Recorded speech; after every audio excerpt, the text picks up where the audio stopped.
You want answers! I want the truth! You can't handle the truth! It's a bullshit question.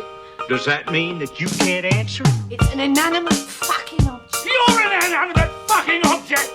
Man, fuck you. Your mother's an asshole. No, my mother was too drunk to be an asshole. Oh, Dad, what about you? Fuck you! No, Dad! What about you? Fuck you! It's not about you, you mathematical dick! It's fuck you! That's my name! Where's Moron? Moron's here, so He's my friend. So was I. The food court is downstairs. The cookie stand is upstairs. It's not like we're talking quantum physics here. The cookie stand counts as an eatery. The eateries are part of the food court. The reason is because of their tips. Fuck all that. What is up, ladies and gentlemen of Movie Battleground? We're at the end of this tournament. We absolutely have a banger of a match here. Pez versus JPO. Let's get to the competitors. Pez, you were the first to punch your ticket here a billion years ago. How you doing? Yeah, well, who did I beat? I don't even remember who I beat, how I got there. I remember I knocked a bunch of people out on the way. But, you know, I had the momentum then, and now that was then and this is now. So I'm coming in kind of relatively fresh. May have to shake off a little ring rust, if you will. But yeah, JPO is a good player, man. So it should be a good debate all around. I don't have the energy to get worked up and crazy as I used to, so I think it'll just be I'll make some points, JPO will make some points. We'll see what you guys think. I'll still make it entertaining, I promise, but I like JPO, so I can't get too mad at him. I get worked up with Jay, and I'm sure JPO did too. I get worked up with Jay, but JPO is just he's too nice of a guy. I can't do that. Alrighty, I'll see if I can make the J match happen sometime down the line. With that, we will go ahead. We will get to JPO. JPO, how are you doing, brother? I'm nice, huh? Yeah, well, shut up. How do you like them apples? I'm doing just fine, Tato. Happy to see you. Happy to be back here in the Battleground. Let's have some spirited debates. JPO is going first on question number 1. Cast John McClane in a present-day Die Hard reboot. JPO, your opening minute will begin when you begin speaking. And that is now. I really gave this one some thought because I wanted to picture somebody that could kick ass, but not overly. Because if you remember the first Die Hard versus the fourth, and I think some say there's a fifth, but I don't believe them. He all of a sudden became a Terminator, almost RoboCop, where just nothing was getting him. If you remember the first one, he is, while smart and very, has a lot of guts, still an average Joe to a largest degree here. So who's an average Joe who you believe could withstand a lot of pain, use his brains, but not necessarily run through everyone? I put Dan Stevens. I think this guy in the last few years has shown personality. He has shown that both gutsiness and good movies like The Guest, but also personality. It was one of the best things, but one of the recent Kong and Godzilla films here. He oozes charisma, and I think, again, he can play that walk the line average Jonas as well as being a true believable badass that can withstand, something that would happen in a Die Hard films. Dan Stevens. That is 1 minute when you begin speaking. Yeah, I went with a guy that actually has a very similar acting background even to Bruce Willis at the time he made Die Hard, and I went with Michael B. Jordan. I think Michael B. Jordan has shown a hell of a lot of range in the last 15 years or so. He's really done a wide range of stuff, and much like Bruce Willis, he started out in television doing kind of character actor roles. He did a lot of voiceover roles early on for video games and animated projects, and then, he did a lot of comedy as well. His stuff like That Awkward Moment is kind of the comedic relief of stuff like Chronicle, so he can do that. So he started out as really kind of an everyman actor and has built himself up to be a real great screen presence and have a lot of charisma. And I think he could bring, again, something unique to the John McClane role. He's a very similar age right now to what Bruce Willis was in the Die Hard films. I think even though he's older, technically, when Bruce Willis made Die Hard, he looks younger than what Bruce Willis did in Die Hard. So, hey, good genetics on him. But yeah, I mean, he's got that everyman quality that we've seen in a bunch of different movies over the last couple of years. And I'll go a little more into that in the expansion. Good stuff there. JPO, your 2-minute reply when you begin speaking.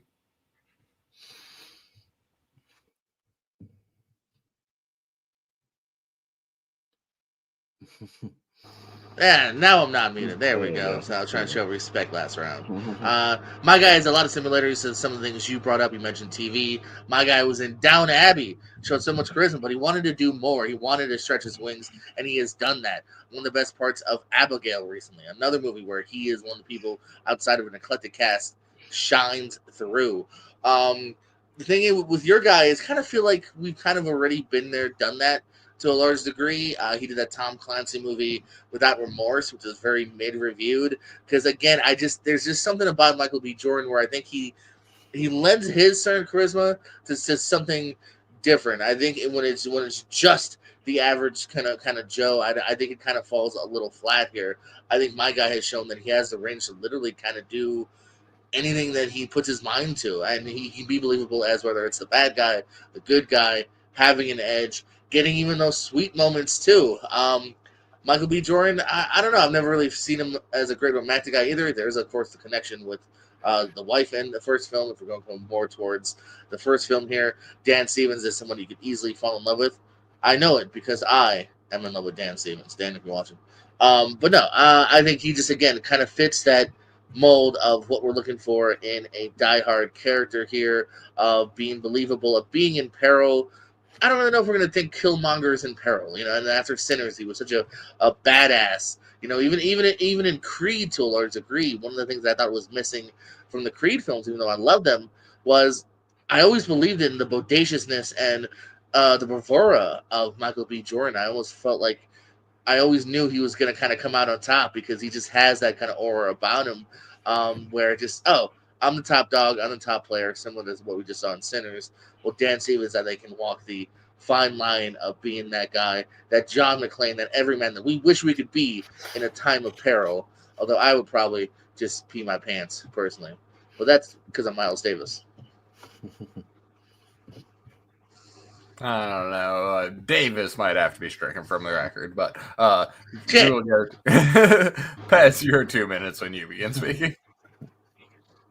Well, yeah, Michael B. Jordan started out playing everymans. I mean, look at Fruitvale Station. He's a very vulnerable character who goes through a lot of emotions, especially at the end of that movie. And he's literally being, held down, fighting for his life in that movie. Adonis Creed in the Creed movies is an underdog in all three movies, even though he becomes champion at one point. He gets his ass kicked in a lot of those movies. I mean, he shows the bravado early on in the first Creed movie and then gets knocked down a peg, thinking he has too much bravado. So that kind of stuff works. So he can definitely show that emotion, but he can also bring that machismo, bring that that toughness when he needs it to, but he can also scale it back and really show us that emotion that needs to. Even Killmonger to a degree. You see the end scene of Killmonger when he's been beaten and you sympathize with him. That's exactly what you need for a John McClane style project. So he's got that everyman quality. Again, he's got the comedy. Whereas John McClane, you have to have be able to deliver those one-liners as well. You saw stuff on SNL. He's very funny. When he played Johnny Storm in that bad Fantastic Four movie, he's playing the guy who can deliver those one-liners, who can actually deliver the charisma, and he was one of the better parts of that movie.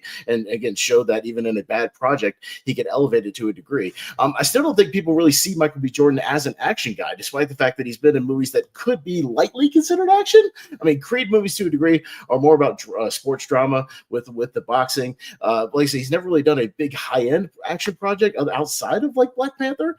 And I think people more remember his character than the actual action scenes that he did in Black Panther, since there's so much CGI in that movie. To actually see him doing some gunplay, doing some hand-to-hand fight combat will be something refreshing. Those scenes where you have him on the radio back and forth with like an Al Powell type character. Again, he did a lot of voice acting, and voice acting is all about bringing those emotions out without you seeing him on screen. So he's got experience in that, doing Justice League, the Flashpoint Paradox, doing Gears of War, the video games. He has all the tools to make that happen, but he brings a unique charisma, and he's still not really seen as an action star. Having him a part of a big reboot franchise like this will really elevate him into that position. Good stuff there, gentlemen. The open four begins when either player begins speaking. They tried, Paz. They tried with that Tom Clancy movie. They wanted that to be a series, but it didn't work. And part of it was, I'm sorry, his performance to a degree. That wasn't his just kind of performance. there. If you're in a bad writing, like it's hard to overcome bad writing, but you can do it. Still have a charismatic performance, even overcome bad writing. Honestly, I think even that movie, I think if Dan Stevens was in it, I think we would have cared more. Because it's about again a guy whose whose wife is taken out and he goes for vengeance, and that's a great simple premise that I think he kind of fumbles. And you mentioned comedy. How are you going to say my guy is not funnier than your guy? My guy has proven that 10 times over. In what?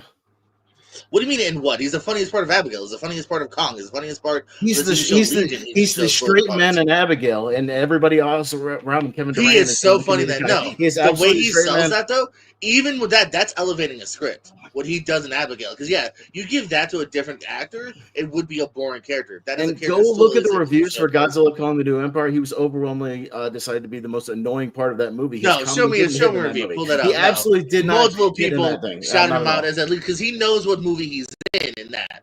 Unlike everyone else who's either trying to take it too seriously, no one cares about those serious little girl. Oh, I want Kong to be free. Don't give a shit. He knew what movie he was in, and a lot of people actually did sign him out. It came off as more of an annoyance. And look, I see Dan Stevens when he does action as more of a James Bond type, more than the everyman quality. He's got that British charisma, which is the different kind of energy for John McClane than you need for like a tough New York cop. I mean, that's they're actors, man. Christian Bale, all these British guys, they know how to do any kind of accent, any role. So no, don't pigeon him into just James Bond because he's British. And even the actual action he has done, you brought up the guest, and he's a cold, calculated villain in that. So if you actually pitched him as a Hans Gruber type, I would believe you, but not a John McClane. But you know what he is? You know what he is in the first half of the guest, Pez? He's a charming guy that works his way into the family. He's a very monotone guy that doesn't have a lot going on. No. He shows the earnestness. Lines. He shows the charisma, and he works his way into the sisters' relationship, the brothers' relationship, because again, he's able to work people.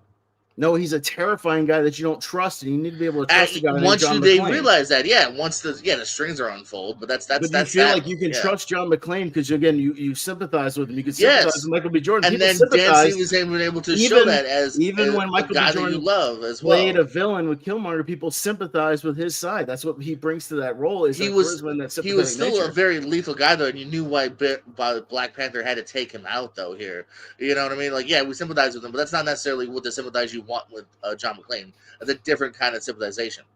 Again, I don't feel like I've seen quite enough range from Dan Stevens yet. I still just think of him as this British actor who does the Downton Abbey stuff and who does, like I said, what's with all the criticism? The musicals, like if you're doing a musical, Die Hard, great. I cast Dan Stevens immediately, no problem. To cast a Disney Prince works for me. I'm not hiring you for my movie studio anytime soon because you're pigeonholing people here. He left Downton Abbey because he did a couple seasons. They said, "Cool, I have done this role. I have shown that I am a standout." Even my mom thought he was a standout of that show, and he left that show to show that he could do more. And he went from Legion, which is another great example of playing multiple facets of one character. He pops up in Kong Skull Island, in Abigail. The guy has just shown that he can play all these playing kind multiple of things in roles. one role. Look at Sinners recently, playing two different characters, Michael B. Jordan, in one simple movie, and two completely different characters. Sinners? One of the more machismo guy, and the other character is absolutely more of a laid back, chill guy who laughs a lot, who connects with people. And I know I wasn't the only one that every once in a while went showing that the two sides. Which twin are we watching? Showing that the two sides, he could play both parts in the same movie, much like a Die Hard. He could be again that everyman quality, but also be the stoic hero that he needs to be when he needs to be in the movie when it calls for it. Yeah. Well, did I mention Miles Davis? Yeah, I'm cool. I think I'm looking down. Yeah, you are. Okay. All right. We're all cool here. All of us very much like Miles Davis. Fantastic work, gentlemen. JPO, your closing minute when you begin speaking.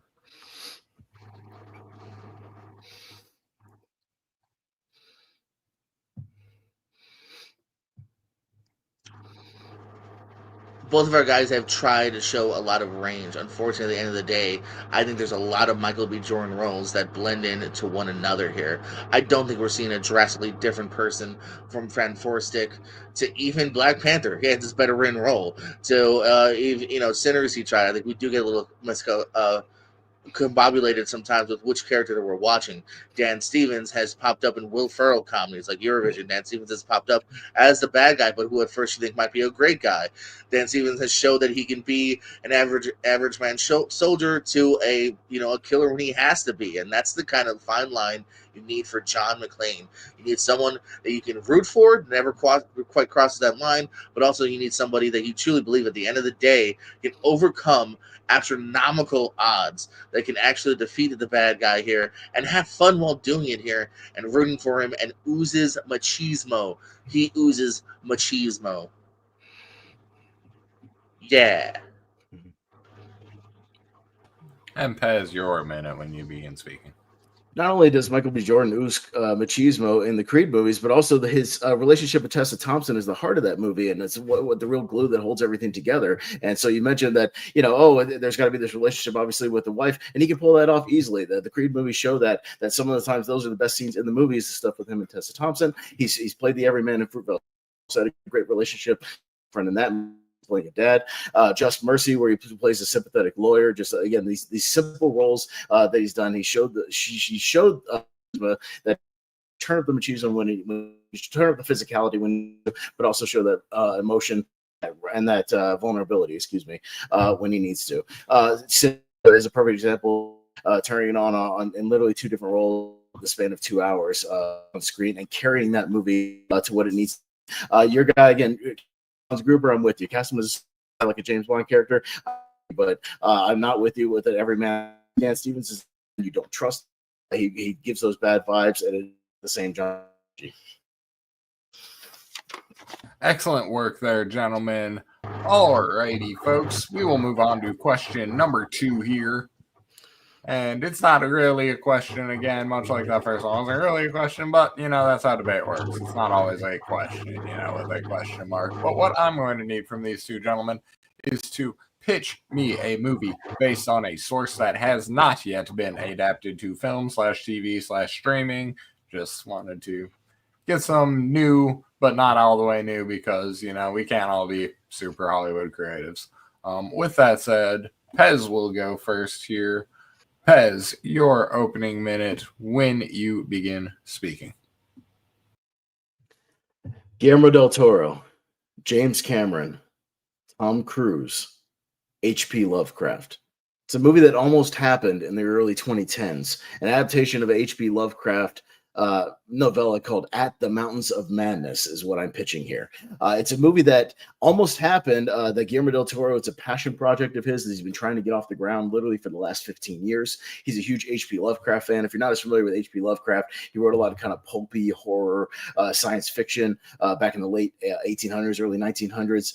This one was written in 1931. It takes place in the 1930s about an Arctic expedition kind of gone wrong. It has time dilation. It has body horror. It has crazy shape-shifting monsters, this alien civilization, the old ones and the Shoggoths, and a built-in mythology that you can really deal with. To give you kind of the 20-second pitch, think The Thing meets Prometheus on an epic scale. It was a movie he wanted to do for like $100 million with Tom Cruise, and I think it would be epic, and I want to see it happen. Good stuff there. JPO, your minute when you begin speaking. Adam Sandler, Keanu Reeves, Meryl Streep, Martin Scorsese. These names have nothing to do with any one of them, but I just wanted to name some names too. But no, they do have in common. They're all nice people. My source material is the biographical book, Have a Nice Day. That is about the pro wrestler Mick Foley, a.k.a. Mankind, a.k.a. Dude Love, a.k.a. Cactus Jack, a.k.a. Mrs. Foley's baby boy, Mick Foley.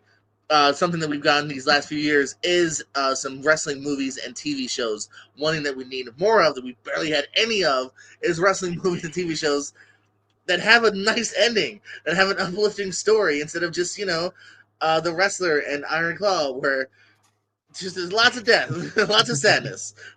Pretty depressing. Well made, but depressing. We need a story. We even have a TV show called The Dark Side of Wrestling. I want one of the light sides of wrestling. I want a guy who overcame the odds, Rudy style, that is charming and still beloved to this day. I also have his phone number. Name drop. Fantastic work there. Pez, your 2-minute response when you begin speaking. Yeah, so again, this is a passion project that Guillermo del Toro has been trying to get off the ground for a really long time, and unfortunately, the studios didn't really believe in an epic kind of R-rated horror movie like this. We know Guillermo del Toro is a horror guy at heart; he's a monster guy at heart. If you go back to his roots and stuff like Kronos and Mimic, and Pan's Labyrinth, he's a big monster guy. Even the Hellboy movies, lots of crazy creative monsters and whatnot. He loves practical effects mixed with some CGI, but he's a horror guy at his roots and a sci-fi guy at his roots. And he originally pitched this movie is like a big, like epic R-rated horror film, which we don't see a lot of. We've had It Chapter 1, Chapter 2, and that's really about it. And it's high time we took a chance on something that could be a lot of fun. With that, like I said, he originally wanted Tom Cruise for this thing, James Cameron producing, and it's a cool, great story about this. Again, it's set in the 1930s, so it's a cool period piece about this Arctic expedition looking for these kind of ancient artifacts, and they run into these mountains that end up having this alien civilization. Really great color schemes. He had already put out a bunch of storyboards and artwork where it's all this white snow, obviously set against this purple and greenish hue coming off the mountains, and all the people eventually losing their minds and kind of going crazy and being stuck in time loops and all kinds of nutty stuff, and eventually culminating with this kind of battle between the old ones and the Shoggoths, these shape-shifting monsters that can take over people, they can merge with people, create take over people, kind of like the Blob, and just kind of stream over everything. And it becomes a survival story essentially, and as people lose their minds while seeing all these monsters, eventually culminating with the Cthulhu himself, as from the Call of Cthulhu, the crazy mythical monster coming down from the mountains in an epic shot. And it really could be cool. The movie has a nice set piece as well built into the script that Guillermo del Toro had, where they were also filming, like people on the expedition filming in black and white, so you could switch between color and black and white footage within the movie, almost like a movie within the movie. And I just think it would be really epic and something that would be creative and cool and something we haven't seen yet. Good stuff, JPO. Your 2 minutes when you begin speaking. Hi there. So again, have a nice day. We've seen things like The Wrestler, Dark Side of the Ring. This one is great though. This is about a guy who he has a dream. Even at one point you can even start off, maybe the opening scene is where he literally travels, across the entire state just to witness Jimmy Snuka flying off the top of a cage down onto Don Morocco, and truly showing that like this is a dream that this chubby little kid from Queens has. He also fought Kevin James in high school. You can throw that in there if you want. That's really weird. But then he goes up and he becomes this guy who, unlike, he's not gorgeous like The Rock. He's not, buff like Hulk Hogan, but he has guts and he throws his body on the line. And that's the way he's able to get famous into the next level here. He loses an ear in Japan. He has he finally meets his wife. That's a beautiful thing that you could tell. A couple that's still married to this day, and their beautiful friendship and love that has grown to having several kids now. The really harrowing story of, when he fought The Rock and The Rock's wailing him in the head with a chair in front of his wife and his kid, and, the retirement that he would go through, less than a year after that. And then trying to come out of retirement because he still has this fiery passion, kind of like a Rocky Balboa moment here. And there's so many different great moments and key things that you can focus in on. And you don't have to be a wrestling fan. That's why I want more wrestling movies, because I don't give a shit about baseball. But if you give me a good character thing with great moments in it, hell yeah, I'm going to sign up for a baseball movie. Same thing with football, with anything here. There's so many great stories here. And we have yet to have a great lifelong biopic in pro wrestling that's based on a true story that also just has an uplifting image at the end too, that leaves you smiling and loving. And for once too, you can even have the damn guy probably at the movie premiere, if you do it within the next 10 years, 15 years, however long that we have fully left with us. Hopefully even longer than that, but an uplifting tale in wrestling that is much needed to be told. Excellent work there. The open four begins when either player begins speaking. So I understand it appeals to you, JPO, but these movies haven't done statistically very well at the box office or even picked up very much steam with mainstream audiences. I know wrestling audience is such a niche thing that it's hard to really get people super interested outside of wrestling fans. And I wonder if people would even know outside of Mick Foley fans who Mick Foley is enough to really care.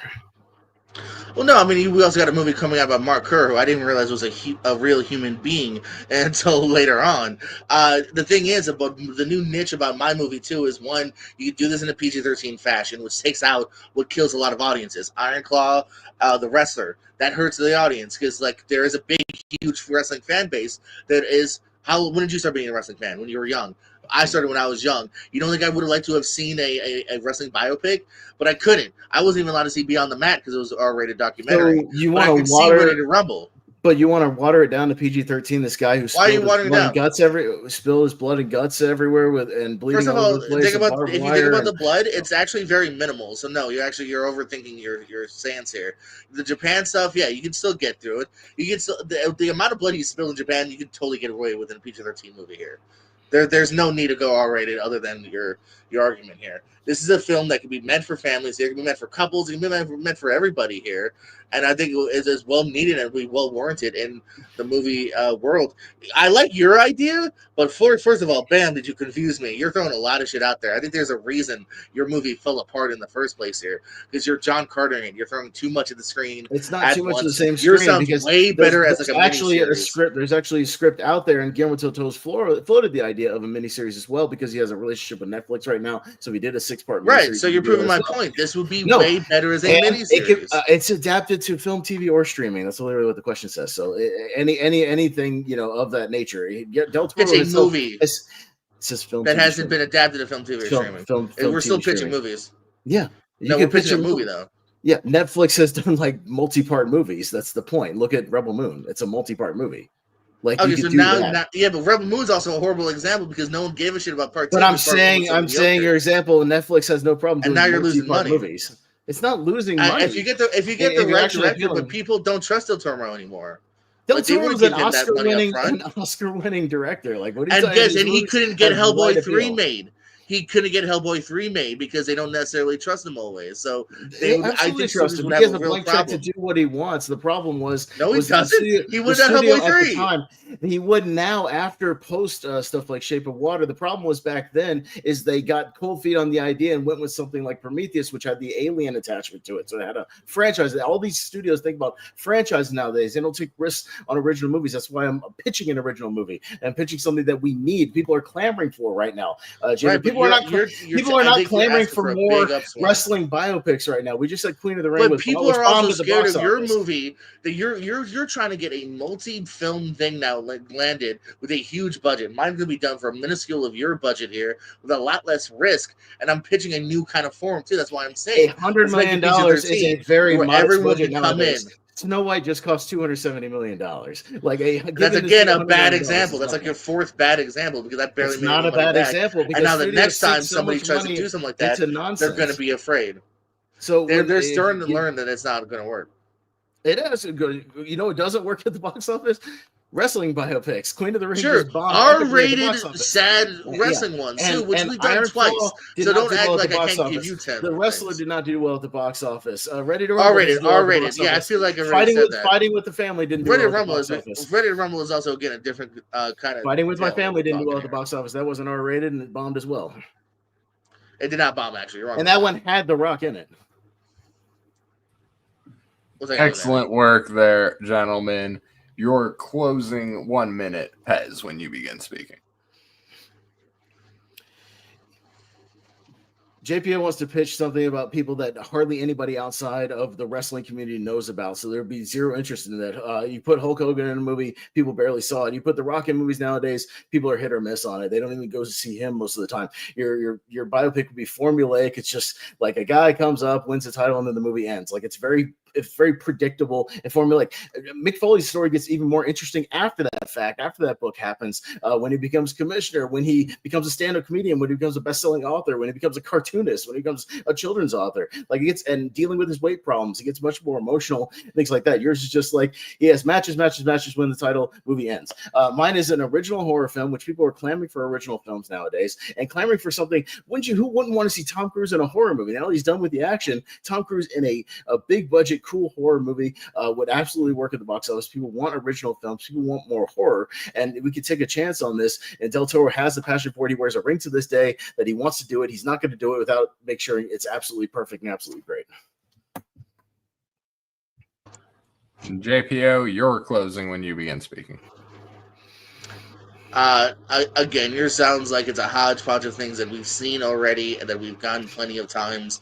And also, it sounds like you're pitching again a mini series of multiple films. It's gonna be hard to do. Del Toro has already been proven that he can't always get his trilogies done. So I don't think they would have faith in necessarily getting this huge breakthing that fell apart for a reason. There's a reason this fell apart as a movie before, and they still haven't done it. He's an Oscar-winning director now. If it would have happened, it would have happened a decade ago.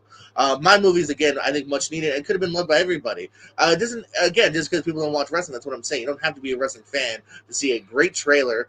If it's, again, a great script, well reviewed, and to come out and bring the entire family instead. And that's what's missing. We haven't had a great family wrestling movie yet about a full length biopic of a pro wrestler. Of him to the from one stage almost to the very end, and that's what we can finally have with the Mick Foley story, and actually show a bright light and maybe make new fans, encourage new old fans, and bring everyone together. Good stuff there, boys. We will move on to question number 3 here. What is the best blunt instrument kill in a horror movie? JPO. Actually, your minute when you begin speaking. All right, so I had to go to Jason X, and I think that's one of the reasons mine is a great pick, because if I say the words Jason X kills, and you've seen Jason X, you know what I'm about to say. It's the frozen smash face scene. This movie, I think, was actually really smart in retrospect, because it's one of the more fun and knowing what it kind of is here. You have Jason finally in a different kind of costume and face and whatnot, and you're kind of going by the numbers. You know, you're killing off all the extra C-list characters here, and you think, again, like some of the older films, it's just simply going to be, machete, maybe a beheading, move on, whatever. This one, it's like cryogenic, takes the face, and then smashes it. It goes into pieces here. It's a great practical effects. It is one that makes you stand back. This is one of those questions, too, that, like I said, I wanted to mull some over, really like picture what actor for Die Hard or whatnot. When you said this, I knew exactly where I was going, because this is a memorable kill from a movie back in 2001, whatever, that still sticks out to this day here. I knew someone I had to pick. Good stuff. Pez, your 1 minute when you begin speaking. So I went with a very disturbing kill scene in a movie that's full of disturbing scenes altogether. So I went with Rob Zombie's The Devil's Rejects, specifically Otis Firefly's scene where he blunt tree branch kills Roy Sullivan, the band leader, to death with a giant tree branch. And it's not so much the actual pummeling of the tree branch; it's everything that surrounds it and leads up to it that makes it a great kill, and it's a great scene altogether. It's not always just about the method, particularly in the 2 seconds where somebody might die. It's the build up to it. So one of the reasons mine stands out is that you have gotten to know these characters in this scene, in this kill. So you are kind of rooting, Otis is a really bad dude. He's a really messed up dude. He's a really evil guy. And Roy Sullivan, just this husband, this band leader, and his buddy Adam, who are being walked essentially to their deaths. And that's the sense of dread and the prolonged tension that leads into the scene before the actual kills is what leads up to it, and what leaves it sticking with you long after the credits have actually rolled. Good stuff there. JPO, your 2 when you begin speaking. I think the interesting argument that I'm definitely going to make for the most part here is that when I hear The Devil's Rejects, I go, oh, okay, yeah, there's several bloody, horrible moments in it, and then I wait and go, which one are you going to pick? But I think when you hear Jason X, automatically, and I think for its own rights too. Kind of similar to Pez's, this is the first kill of the main core spaceship cast here, so it sets a great precedent. And it sticks with you throughout the film here. I think Pez, as well, it is a good, harrowing, dark moment. It's a great, harrowing, dark moment that just leads to another great, harrowing, dark moment that leads to some more great, harrowing, dark moments here. And I honestly do feel it gets lost in the shuffle as far as it suffices for then, and then you forget about it pretty relatively quickly afterwards here. You spend a little bit of time with the cast here, but at the same time, they're just fodder for these horrible human beings. And Rob Zombie, to me, too, has always been the king of icky horror here.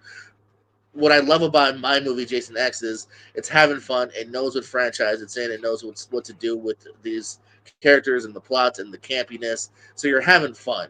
You're seeing a ridiculous, memorable kill, but you're also not feeling like you need a shower immediately after, unlike Devil's Rejects, because again, these are just horrible rapist pillagers that you're watching, and so I don't know. It's no fun. It's nothing that I would go back to on not only the ickiness level, but also the memorability level too. You know what I mean? Well, mine here sets a great precedent of the fun you're about to have with this new Jason, of the new characters. It's again super memorable here. I think if you ask someone their favorite kills of all time, this is going to rank up in many people's lists here right off the dome. While yours is again maybe in the top 5 of your own movie, maybe. And Miles Davis for the third time tonight. Solid, Miles Davis. Pez, your 2. Well, the question wasn't asking for the most fun kills, asking for the best kill in a horror movie, and what I'm going for is best filmed, best executed, and best achieved, kill in this movie. And horror is horror, whether it's disturbing horror, slasher horror, whatever horror it might be, it's still horror.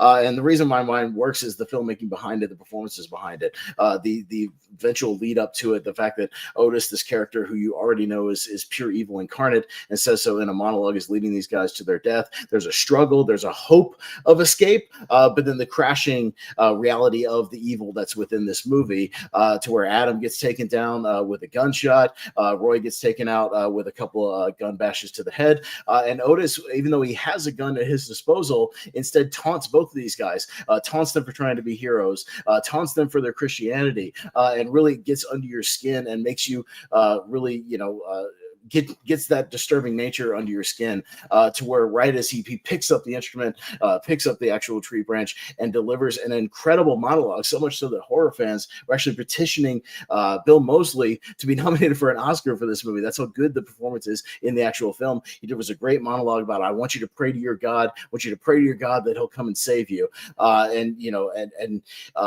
He says that I'm the devil and I'm here to do the devil's work, as Roy Sullivan is literally praying and Adam is looking off, calling out Roy's name, and then he takes the instrument and just whacks him over and over and over again till his brains are literally popping out the side. And we've already seen horrific violence. This is nothing new for this movie. The audiences, have seen stuff like this, so it's nothing new for a Rob Zombie movie, but it still gets under your skin because of the way it's delivered, because of the things surrounding the kill, as well as the actual kill. The sound design is amazing with it. The way it's shot, the actual monologue where it's looking up at Otis is shot in an incredible way, cinematography-wise, where the sun is right behind him, shining him. He keeps having to kind of brush his hair away. He's dirty. He's covered in blood, and delivering this insane kill that, again, it gets under your skin and it sticks with you long afterwards.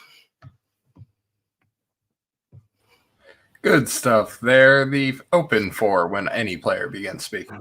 I went first last time, so go ahead, JPO. Yeah, that's what I was doing. I went first. You went first. Yeah. See, look at the cordialness of this debate. Yes. What I like about mine is it's very surprising. Again, you think you're gonna see the normal Jason kill. No, it's a next level kill here. And you mentioned being shot well. Mine is wonderfully edited and shot to where it's such an unbelievable kill that you 100% believe in. While yours, yeah, sure, there's the gritty and realityness to it here, though, but it's also relatively way easier to shoot that off, to just do a bloody kill here. Here's the problem I have with the Jason X kill is there's literally no tension to the scene whatsoever. He sits up, he walks right over to the girl, he grabs her, he puts her head on the thing, smashes it. The thing is over within 1 minute. I think that's going to be 1 minute. It's that's like the it's debate so between here. Again, we're not debating great tension, great longest kill. We're debating kill. Your thing, it has some cool tension, and we are wrapped up a little bit in like, oh, maybe Schneider will make it up, maybe the other guy. And mine is a little more sunny, but mine is the best kill. You are left going, holy shit. You're left thinking about that kill. After that movie's done, you're hitting your buddy next to you going, that fucking face kill. And you're rewinding your movie to rewatch that scene. You're not rewinding your movie to rewatch your scene. But also the problem with that kill kill next is nasty thing I got. as fun as it is. The problem is they blow their wad immediately early, and then you still got an hour and 20 minutes left of the movie. No, And that they movie. do, That's and what's they cool about do the very movie. memorable stuff. It sets a pretty good precedent. Like it might be the up of horror, as in maybe they not release level 10 again, but they still stay pretty consistent through 8 and 9. There's a great dream sequence where he's smashing them in the freaking That's a better scene sleeping than bag. the actual thing, because it's a great. throwback to an even better kill in the franchise where Jason No, kills how's that people in a better? sleeping bag. No, it's funny, but it's a very fun throwback where he's killing This is holograms. the He one slices you're the guy in thinking half. about. You're thinking about how they produced it, how they affected it. It's a great bonus sequence on the DVD where you actually see a little bit of how they do it, because you're that interested in this kill here. I don't need to see a documentary about your kill. I can kind of figure it out. Plus, again, you keep mentioning with your character here. I'm not that invested in those characters here. They're almost as much fodder. They're just nicer You're fodder. You're absolutely inventing these characters. You've watched Otis punish this guy, especially in the hotel room right before that. So you're invested in this. Can you even tell me the name of the girl in that scene, JPO, please? Any at all? I don't. It's not about memorable characters. It's about kill, baby, and my kill is way more memorable. Because the kill would be more memorable if you actually knew the character and cared about it. You just mentioned it. We've gone from harrowing, icky moment to another harrowing, icky moment. And guess what we do after that kill? We have several more kills that are just like it. Your movie is doing the same. We actually don't have any more kills after that. It's just the only kills are at the end of the movie of our main characters of the Firefly family, and that's really about it. And the sheriff, which takes the girls. Some of the girls are still around, aren't they? No, the girls they run away. One gets hit by a truck. It's not really a kill. She gets hit by a truck. It's not a kill by the Firefly family. It's an accident. Well, it's just how much I remember those kills. In this it's an accident. This is why this is the kill is the best one against the best shot, the best edited, and your movie. Maybe. Yes. In your movie, maybe. I feel like mine is truly an all-timer. I think I knew it right away. Also, your kill brings up logistical questions when you stop and think about it for more than 8 seconds, as slasher movies tend to do. How the hell did he know? Mythbusters? Yes, this is Mythbusters. How the fuck did he even know what was in that thing? What was the point of the scene? So he realized that, then he smashed her. The effects look like shit, by the way, in your scene. When he pulls the head back, it literally looks like a mannequin doll. It looks like real quick though. You see, when you do the hydrogen peroxide at 8.5 degrees and you mix it by, who gives a shit? It's really awesome. Yeah, and you know what happens? Okay, no one's looking in Jason's in fucking space. You're looking to have fun, not watch these people rape women and then kill guys and then go, well, that was the best completely different movie. It's not a slasher movie, a teen slasher movie. It's a completely different horror movie. I already told you. That has the same things over and wait, Miles Davis. Gotta clean these glasses. And you guys were worried about your ability to talk that long. I knew you were being silly.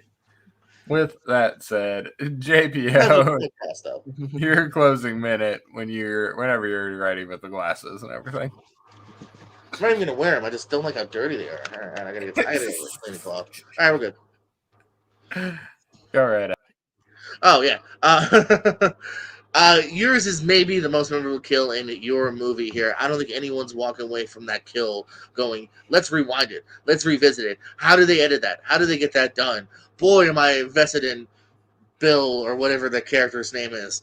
My kill is a great opening kill of the main cast. Here you get some fun before it, and then you get this kill that immediately you go back on. I remember watching this with my dad back when I was 11, 12. I don't think Mom knew because there's nudity in it. Don't tell Mama. But me and my dad were watching this, and I remember even him, this grizzled 20-year military vet, was like, oh goddamn! And it was a scene where after we were done watching the movie, we rewound that VHS kids, you can Google it later, and we were interested in truly like just seeing that kill again and how it's done, and it's considered by many the best Jason kill, and that's out of like 12 films. This is a thing you get interested in. You can see the background footage of that you are invested in. Your kill, it's bloody, it's cool. We've seen that before. We've seen it again, seen it since. Mouse Davis.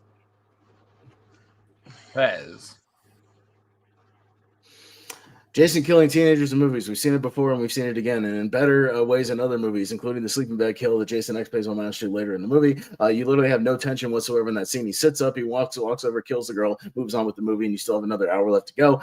You don't even know the character's name. You don't give a shit about Jason. Jason's just doing Jason things. It's just Jason doing Jason. And the question asks for the best blunt instrument kill in a horror movie, not necessarily, the most fun, the most bloody, the most I want to go back and rewatch over and over again. It's the best. And best means best shot, best constructed, best best written, best executed. That's what I have in my movie, because it's an entire set piece of a kill surrounding this kill, everything leading up to the kill, the aftermath of the kill, the execution of the kill, the dialogue within the kill. It's everything about it that brings it all together. The cinematography, the filming of the kill, and it's what makes it work. And it's not just the smashing over and over again. It's the purpose behind the smashing over and over again. It's the sounds of the thuds, the realism of it. It's the execution of evil within this movie. And again, it's all about the realism in this one, and it executes it perfectly.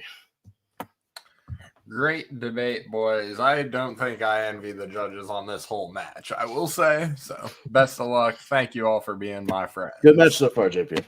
I'm enjoying this. Yeah. Genuinely, just as an objective viewer, good stuff. Oh, sorry, I was muted again, but yes, good stuff.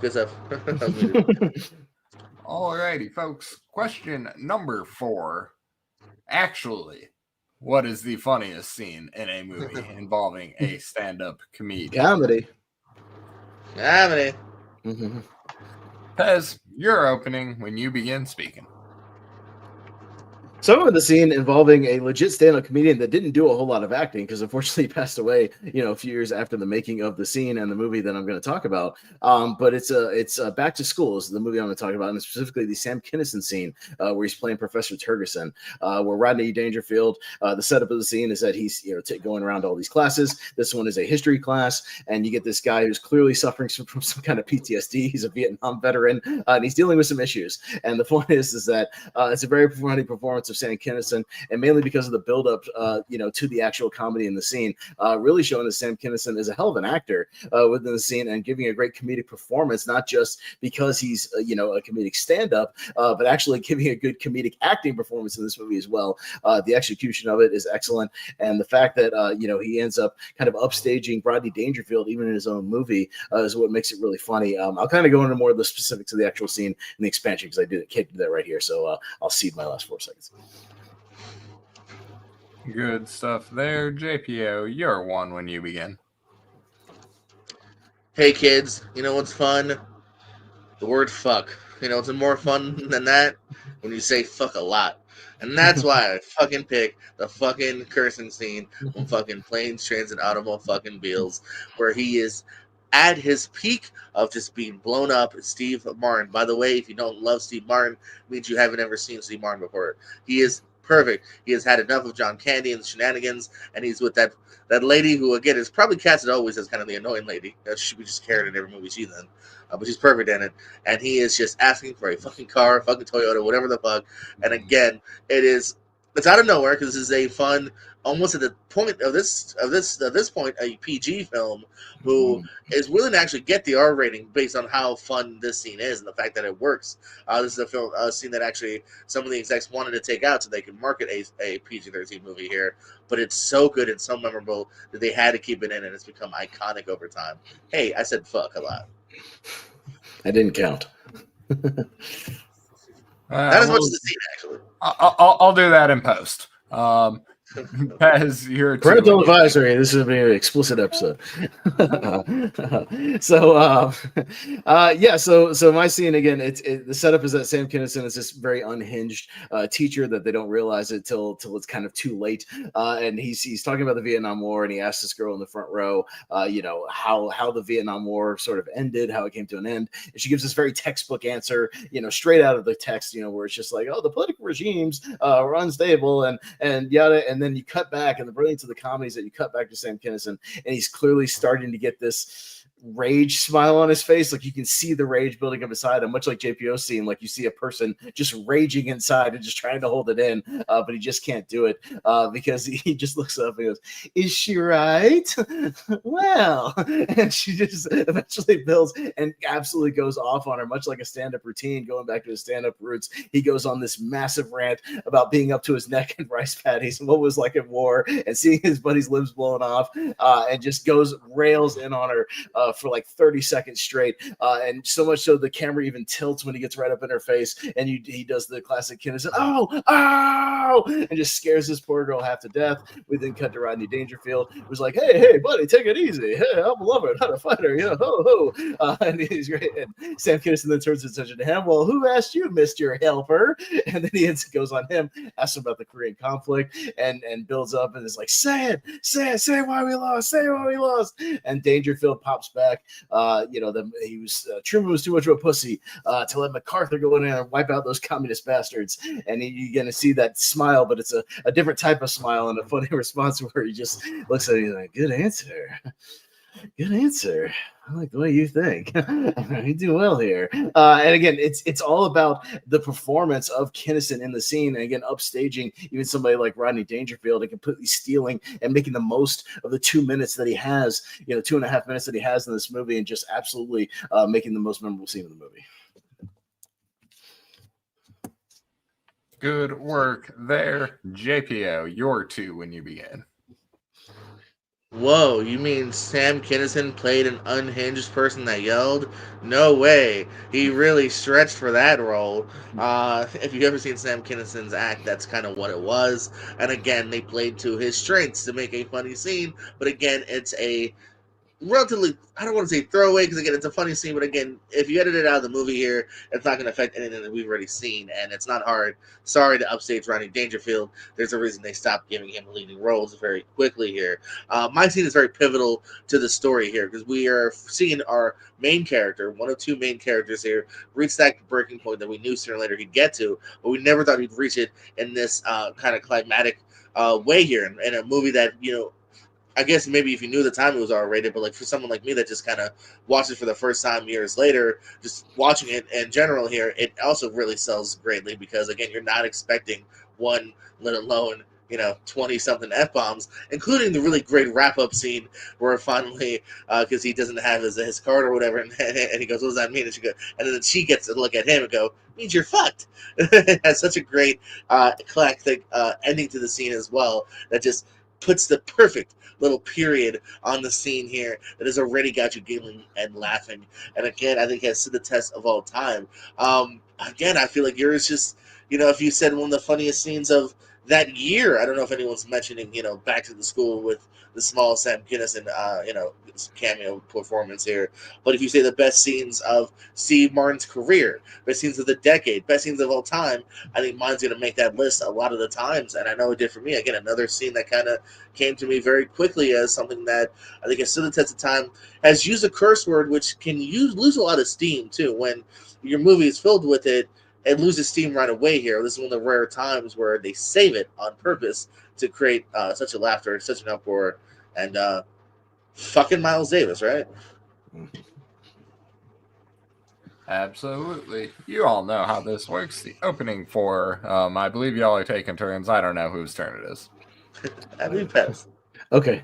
I was going to say, actually the funniest part of your scene is not Steve Martin. It's Edie McClurg's reactions to his ranting, and she's actually the one who gets the punchline of the scene. So, I mean, I know you chose the Steve Martin scene, and yes, he's funny in his rage and his performance, but Edie McClurg is actually the anchor of that scene that holds everything together and actually gets the funniest line on the punchline of the actual scene. And that doesn't make my scene any less funny. My scene is still great involving a stand-up comedian is what the question is. So, that's what's great about it, too, is you think this is going to be a benign stewardess character that just gets to stand there and go, oh, this guy's cursing at me. That's what brings the scene to such a great final button, is when she goes, you're fucked. And you're like, because you don't see that coming. You picked a funny scene, but you picked a movie that also has like 3 or 4 other funnier scenes in the movie that people also talk about. You have those aren't pillow scenes is funnier. The car going the wrong way on the highway where John Candy turns into the devil while he's playing the piano and everything is a funnier scene. That's cute, and even the scene when Michael McKean pulls them over in the busted ass burned up car is even funnier than this scene. You kind of forgot about the F-bomb scene by the time you get to that one. you're just proving that my script is really awesome and that I had multiple choices here. Some people might even agree with you that maybe one of those to them is slightly funnier here. I think everyone would agree, though, that all 4 of those scenes are funnier than your scene. Right, but the other 3 are funnier than your scene that you chose, which Right, is why it's but not the even the funniest scene. worst scene in that movie is funnier than the scene you chose. But when you think Sam about the movie Kinison. Back to School, the actual first thing people think about is this scene with Sam Kinison, and that's the great thing about it. And it stands alone on its own with a great scene. Come closer, come closer. No one's thinking about Back to School ever.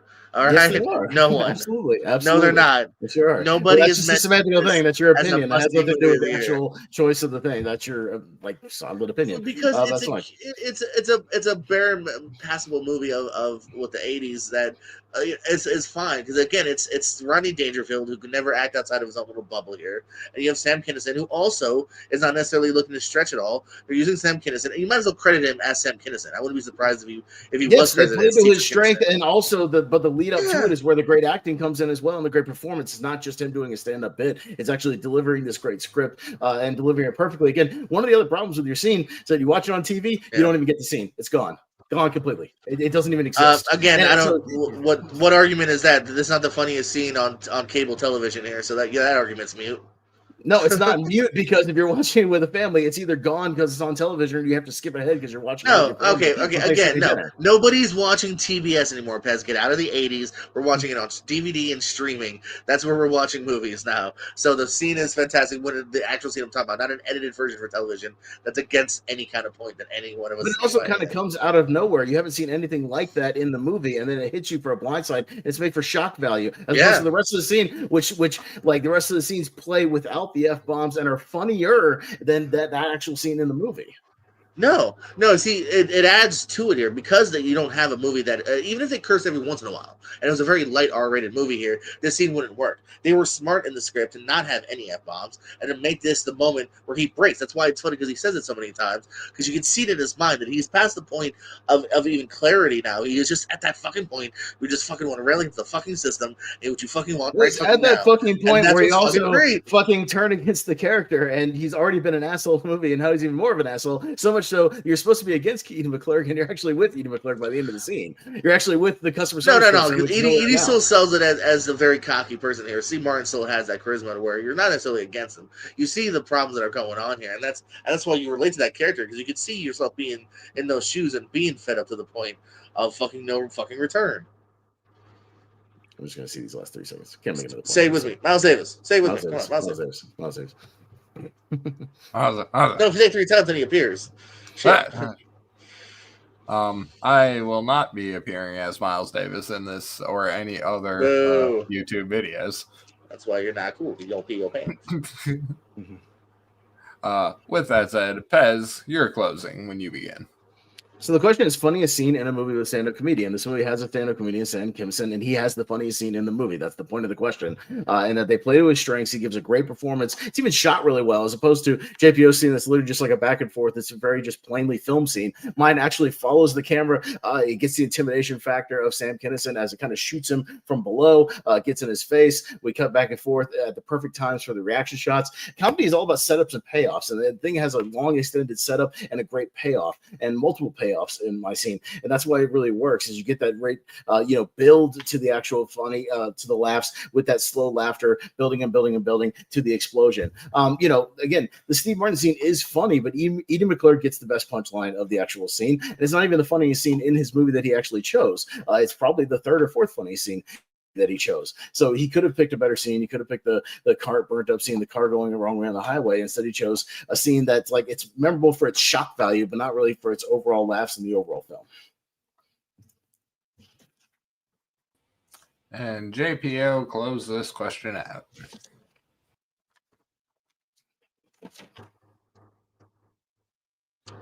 You tried to mention setup in a movie here. Mine is set up by basically the entire front half, / even more than the front half of the movie here, setting up the breakdown of Steve Martin's character. That's why when it happens, you relate, you get it, you laugh. And yeah, Edie McClurg has a great button, but then his reaction to it also sells it greatly as well here. It's a great back and forth performance by these two.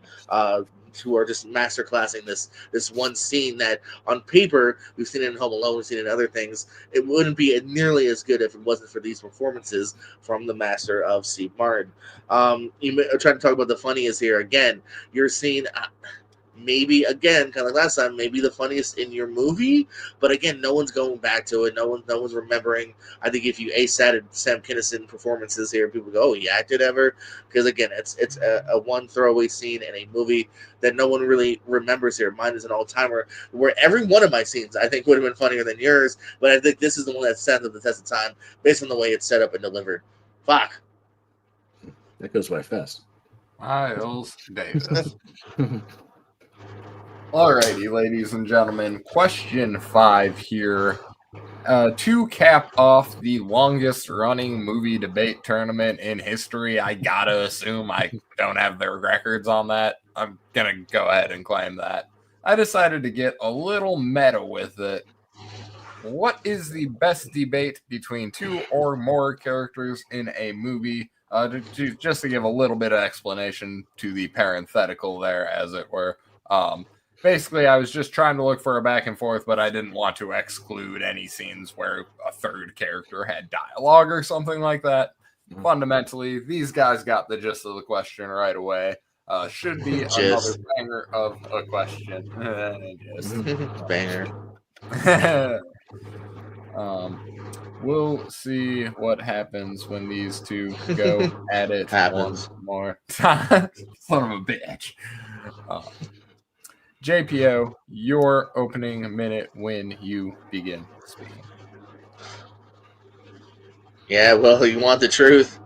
I'll give it to you. It's A Few Good Men, the debate primarily between Jack Nicholson and Tom Cruise. Some Oscar nominations, I think Golden Globes for everybody, nomination-wise. Between The Few Good Men here, the entire movie is building up to this climactic scene of they first start off suspicious of Nicholson, who, of course, they're even afraid originally to go up against. They finally do because I think there's enough evidence here. And now it's all about kind of putting their careers on the line here and just going with what they feel is the right thing to do and figuring out if this man not only is guilty, but also proving it. In the uphill battle of that. This is one of the first movie screenplays by Aaron Sorkin, who we all know since then has become a man that cannot write a bad script. I think even if he tried, give this man the rewrite of Freddy Got Fingered, and he'll get an Oscar nomination probably because he is that good. And A Few Good Men is some great dialogue performed by some of the best, the GOATs in acting at the time. So. Pez, your opening minute when you begin speaking. Well, speaking of a guy who couldn't write anything bad if he tried, Quentin Tarantino, who even back in his very first movie was writing amazing screenplays and amazing dialogue. And I went with a discussion and debate from the opening of Reservoir Dogs, specifically the tipping scene that Steve Buscemi kind of starts off when the guys are having breakfast. These hardened bank robbers and killers who go on to have a civil discussion about tipping and whether or not you should or not, spurred on by Buscemi's Mr. Pink character. And that's the really fun in the scene is that we're going along. We don't know why these guys are really together. They're just kind of casually talking, casually chatting. Tarantino's talking about Madonna albums and whatnot. Then it comes time to pay the bill and pay the tip. And Steve Buscemi just simply throws out there, I don't tip. And it starts out this great kind of 4-minute scene that's almost more compelling than anything you see in any other regular movie. And it's a scene about tipping. And it's just Steve Buscemi laying out his reasons why he doesn't. Chris Penn and Harvey Keitel kind of bouncing back with him. Michael Madsen pushing back up against it, and it becomes a really fun debate. Good work. I wasn't listening. Say that again. No, I'm joking. Rewind. JPO, you're 2.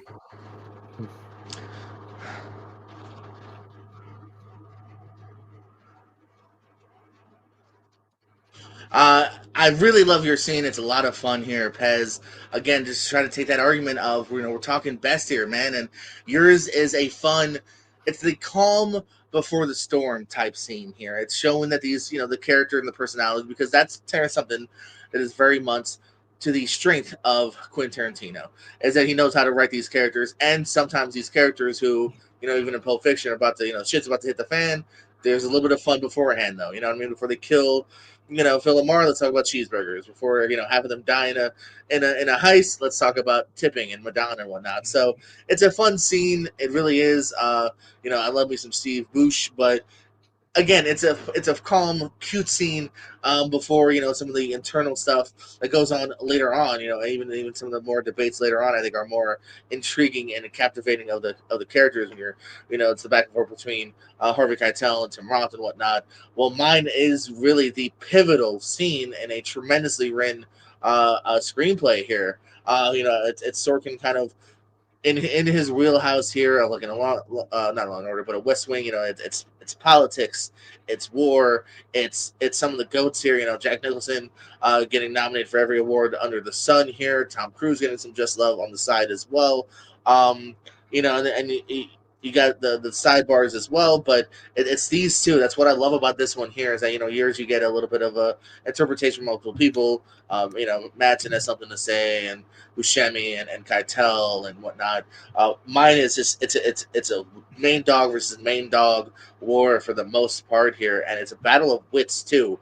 Like for instance, I think one of the things with your problems with your pick is, does anyone really remember who won that argument? No. We know who won mine. We know who got the TKO and the arm raised in this debate here, and I think that's why it goes down as an all-timer and is still used in montages to this day. Montage. Pez, your 2 minutes. Not every debate has to have a winner, especially one in a movie. It's just them debating about a casual topic that many people can relate to and talk about to this very day. Tipping culture is very prominent right now, and the scene has aged like wine in this culture today, where tipping is all over the place. We're being asked to tip at self-checkouts, being asked to tip at gas pumps, being asked to tip at coffee shops when they hand you the coffee. Yeah, for real, that's a real thing, JPO. Look it up. It's weird shit. Might as well tip at the ATM when I go pull my own money out. But yeah, back in 1992, Tarantino does what he does best: is write these casual debates and casual conversations that people can relate to, because he would actually listen to people on the streets or listen to people in restaurants having these conversations and putting into the most well thought out, well written way possible. And that's what everybody has, that everybody can take a side to this debate. To this day, you see articles written about, was Steve Buscemi right? Was he wrong? Who do you side with? People citing it in Reddit threads or wherever, message boards, saying I side with Steve Buscemi. I don't tip where I go just because I'm supposed to. And other people side with Keitel, where Keitel's making good points about women having waitressing jobs because it's a job that anybody can get, that doesn't really require like some college education or things like that, and women rely on the tips to make a living and to feed their kids and raise a family, and it's great. So you can see both sides of the argument. That's what a great debate is when you can see both sides of the characters and both sides of the arguments. It's delivered really well. You have great actors delivering this great debate. I mean, debate is literally defined as a formal discussion on a particular topic in a public meeting or a legal assembly in which people put arguments forward, and that's really all it is. It doesn't necessarily mean somebody has to necessarily win. You can decide who won the debate in your own mind when you're actually watching the movie. It doesn't have to have a TKO victory. The one thing about yours that I have a problem with is I have no idea what the fuck they're talking about in that scene. They're talking about code reds, they're talking about Santiago, they're talking about Marines, defending borders, and it becomes more of a one-sided monologue more than a debate. Jack Nicholson just goes on this long monologue and long tirade by which any attorney would have cut that off immediately, by the way. Tom Cruise doing a shitty job in that scene of his job. And it becomes just Jack Nicholson being over the top, and a completely one-sided monologue rather than debate. I don't know, man. Don't tell Tom Cruise he should be at his job. He'll fire you. Don't fucking break COVID protocols on films. It's that simple. The open for when you begin speaking. Any I forget who started this. Go ahead, JBO. It's fine. Go ahead. I don't remember. I think it's me anyway, but yeah, regardless. You mentioned relatability here. I don't think that necessarily is going to make a great debate great. Me and you can relate on, who had the better match at WrestleMania. Doesn't mean we're going to put that on, a great movie anytime soon here. Mine, I think you're invested in this here because it is, unlike yours, the opening kind of, hey, let's set this up, have a little bit of fun, ease before the storm sequence here. Mine is the climatic scene of the movie here. Mine is what we've been building to for the last 2 hours here. And you mentioned Jack Nicholson. This is a fantastic performance by Jack Nicholson, highly considered one of his best, and not the best. But it's also now they kind of look back on. It's fine. It's also been looked back on kind of parody. It's cartoonish. It's over the top. It gets to the point of silliness. No, I disagree. As I was going to say, Nicholson starts off very cocky, very brash, because he thinks he knows. He knows what's going on here. Even when you first meet him, you get that great original thing of like, you don't want to fucking start this war. Yeah, I'm going to win, kid. And you see that in the first part of the court scene. Is you have that scene of him where he's very brash. He's making jokes. Because he thinks I got this one. And then you see that mental breakdown of him going, oh shit, he knows about this. He's interviewed this guy. He's breaking it down now, and that's the break. That is the great. What do you want? I want the truth. You can't handle the truth. The whole debate, this guy breakdown, who had it. It just ends up getting broken down into just a shouting match where Tom Cruise is literally just going, "Do you order the contract? Do you order the contract? You got there, and you just blow off, and the debate doesn't really have an end because he just gets arrested for admitting what he did. And Jackie, what do you mean? How are you going to talk about endings? There's no real ending to yours. It's just guys chit chatting. There's absolutely an ending where Lawrence Tierney comes in and says, "I paid for the breakfast, motherfucker. Chop your tip in the pot." That's what it is. That's the end. Right, and that's Lawrence Tierney's choice. Ours regardless. I believe both have a good enough ending here. I'm just saying, mine. I think you're way more invested in these characters and this outcome rather than like a fun chit chat about coffee tips. I mean, I'm invested in the acting, but I'm not invested in the topic, what they're talking about, because I have no idea what they're discussing. Why? What they're going it's about life. What do you mean? It's about life. It's about war. It's about overusing your soldiers here. They're talking about code reds. They're talking about ordering Santiago to do this. And they do explain that earlier in the movie. About. They try to explain that as much as possible. But really when people talk about your scene, they're not talking about the crux of arguments between two characters. They're just talking about the big performances and the catchphrases, the buzzwords that people quote. You can't handle the truth. People remember that you can't handle the truth, but if you ask them to tell them what they were talking about, people have no idea. When you ask people about this reservoir, they absolutely remember Steve Buscemi's argument about tipping. Again, the articles are still being written to this day. They don't remember any of the other sides of yourself there. They are remember absolutely both of my guys' argument here. They remember maybe Buscemi's against it, and that's about it. I bet you no one else is going to necessarily. They remember everybody else. Chris Penn, you motherfucker. What are you talking about? No one remembering Chris Penn's little sidebar because there's too much going on here. You know what I mean? Unless you were not too much going on. It's literally like you're not remembering all 5 people in this small group. It's more than that. I'm pretty sure you get Tarantino chiming in, you get Madsen chiming in, you get Talbot at the end. Like there's so much going on here. No one's gonna remember outside of that Buscemi started. Madsen only chimes in with, "Well, maybe she's too fucking busy." Well, fuck that. If she's too fucking busy, she should quit. Exactly. He still chimes in, and no one will remember his stance. And then Keitel sits down and looks Buscemi dead in the eye and does what Keitel does and goes, "This woman." Works her ass off and does this and goes back and forth. I get it. You rewatched the scene earlier today. To the point where Buscemi looks at him and goes, "Oh, fuck that!" Like he's almost defeated by how powerful Keitel's counterpoint is. You rewatched the scene today and you remember. I'm sorry, I prepped for the scene. Cool. My apologies. Sorry about prepping. But no, I'm just saying that doesn't make it more memorable and better. The fact that you're kind of adding to my point that like there's several people that chime in, whether it's for a sentence or multiple sentences. Miles Davis. JPO, your final minute of the evening. It's a fun, lax conversation about whether or not they're going to tip this lady here. It just kind of, again, it's one of those Tarantino things that he does where he's able to balance both genres before the shit hits the fan here, though. But again, I think there's more pivotal things later on in that movie here, whether it's, the debate of whether or not to let the cop go, the debate between when, Roth finds out, or Keitel finds out Roth was a dirty, sneaky agent. That's to me is the crux and the real, oh no, what's going to happen here, rather than just the first part of the movie. I was like, yeah, that's cute. Buscemi's kind of funny, And I don't remember what anyone else's stances are, you know what I mean? Everyone remembers Buscemi starts it.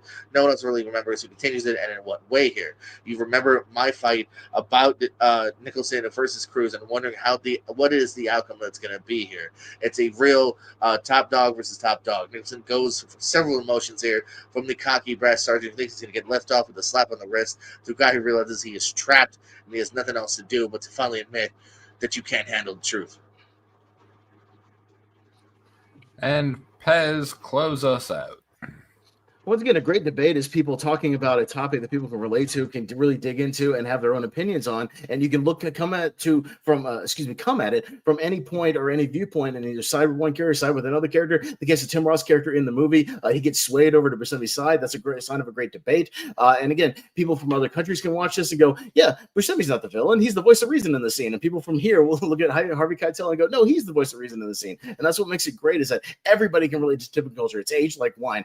Tipping culture is insane in the climate today, and it's a hot topic of discussion. And you look up best debates in a movie, like this is one of the first things that pops up, and the first things people reference in what great dialogue is. Yours is an argument. It's just a yelling, screaming match, an argument back and forth. I don't know what they're talking about. It's all legal jargon, and then it boils down to just Jack Nicholson delivering a Jack Nicholson over the top cartoonish monologue that's been parodied to death, and you only remember the one line. You don't remember the actual content of the scene. You just remember, "You can't handle the truth. Did you order the code? Did you order the code? We got that right on it." Blah, blah, blah. And that's it. That's all it's seen.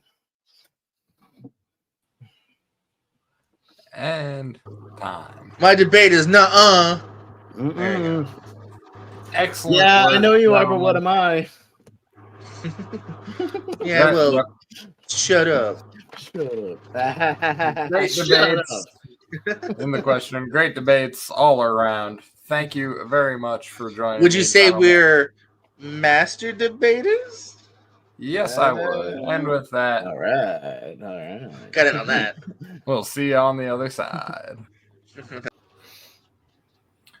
And we are back, ladies and gentlemen. One quick wardrobe change later, I think. I hope I'm wearing a different shirt. I might not be. Don't judge me. We could have done laundry in between, man. Who knows? Time works in mysterious ways. Yeah, totally. With that said, I have some judgments, and ladies and gentlemen, it is a spicy one. Question number 1 goes to JPO 3-0. Judges citing not hearing anything against Dan Stevens except that he's British, as well as more reasons overall why Dan Stevens would be great and MBJ wouldn't, and JPO being able to defend against Pez's attacks. Question number 2 is a 2-1 to Pez. Judges citing a whole lot of said against the movie. JPO wasn't able to combat. JPO didn't have an argument against a few of Pez's points. One judge who gave it to JPO had good knocks against Del Toro not finishing trilogies in general. Yeah, that guy gets it.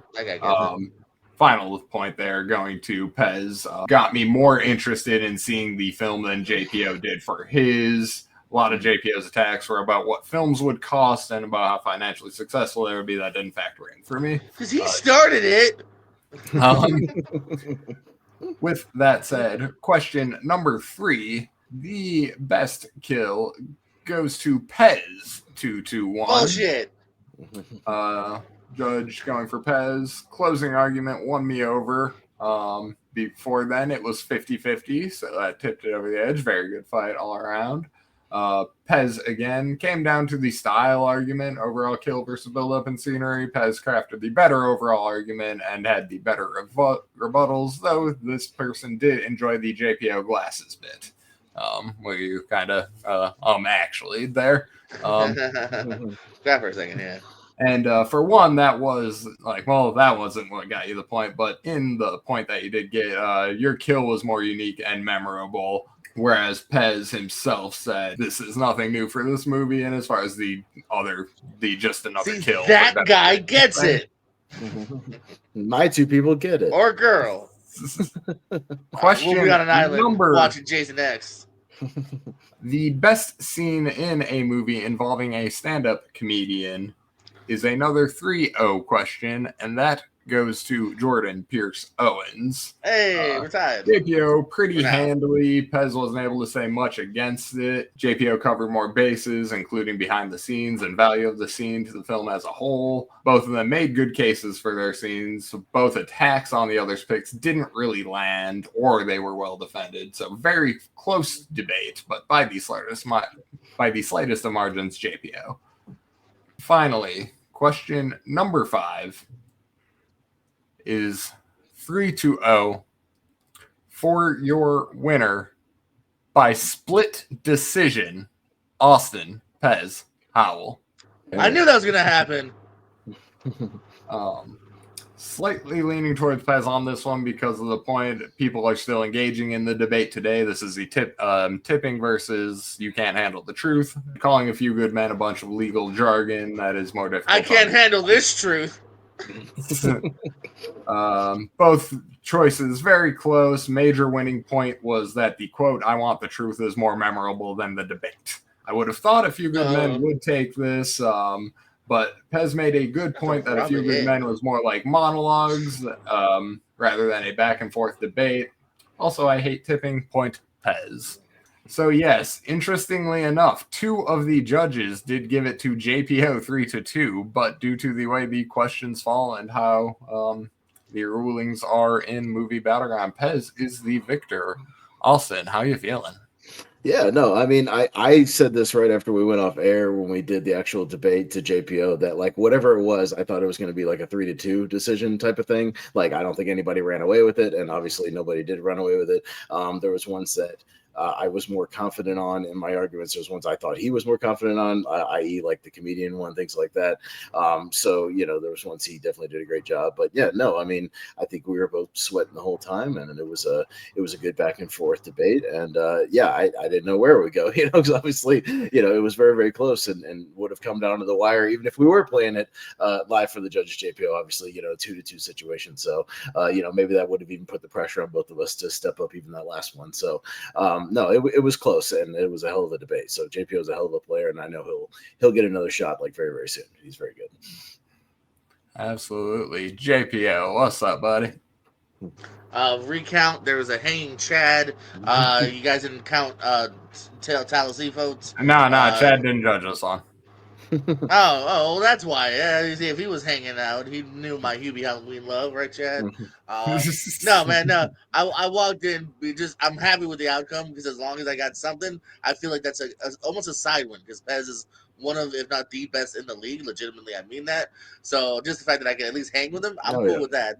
And on top of that, too, he's my boy. He's my friend, my Lonely Mark podcast guy. So I like the fact, you know, win, lose, or draw, I was cool with it either way for both personality and then also just player-wise. So, hell yeah, this was fun. Thank you to those that took their time judging. Thank you, Tato, thank you very much. Everyone that watched. And, yeah, heck yeah. And one final thing, Pez, you will be going off against Amaru Moses. Whew. Yeah, baby. Well, look, I've faced him before. I'll send my DVR for that. As anybody who knows Battleground, I faced him before for the title. It literally we had 7 questions. We went all 7 questions. We were neck and neck, back and forth. It was probably, you know, for anybody who watched it, said it was one of the best debates ever. Like just back and forth. We went into sudden death, you know, into those blind rounds and whatnot. And yeah, and it came down to literally the last vote. Like even on the last question, it was like he got one, then I got one, and it literally came down to the last vote. And it was like splitting hairs. So he barely won that one. So, I mean, I feel like I've kind of tasted it. I can definitely get it. I know I can do it. To me, Tato, you'll appreciate this. It was like Rocky. What happened in Rocky? He went the distance, but he just lost just by a little bit via split decision, right? But what happened when he got that rematch in Rocky 2? He wins. So, you know what? I'm going into that as the underdog as Rocky, and hopefully Rocky 2, it'll be the same outcome. So that's what I'm hoping for. We'll see what happens. And most of all, you don't got to kiss Pez, but Pez going to kiss you. Gonna fly now. Good night.